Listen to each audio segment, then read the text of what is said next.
So to get the hip length, you can measure as a gown, you can measure as a skirt.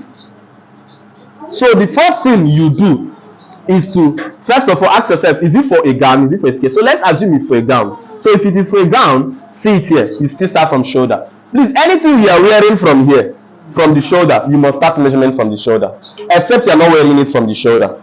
If you are wearing it to the waist, it means that anything you want to measure, you must start from the waist. So now look at it. If you are making a gown, look at it, see what you will do. Please remember what I told you people. If it is a bustier gown, you have to first hook it here. But if it is not, you have to just start your measurement. So sometimes you ask your customer to help you and hold the tape so that you can go down and see the shape in full. Do you understand? Because it will help you. You don't just measure. Now look at it. Can you see the girl's hip? Yes. So now look at it here. I'm saying it. But there's something I want to teach you. The hip has three sections.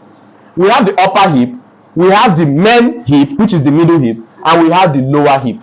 So the middle hip is the hip that people always refer as the hip length. Do you understand? Whenever we want to measure, that place that is most protruding, that place that is coming out more, that's the middle hip. But you might be surprised that with my experience, whenever I'm measuring hip length, I don't even use the middle hip.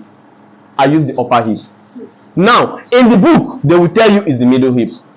But there's also a reason why you left all the book in the whole world you came here to learn, but because some things are experienced. Now, at the end of the day, I promise you, when you finish making that dress, it will still go to the middle hip and they relax. Now, look at it. See her upper hip, obviously. Are you seeing it? Yeah. See her middle hip. Are you seeing it? And see her lower hip.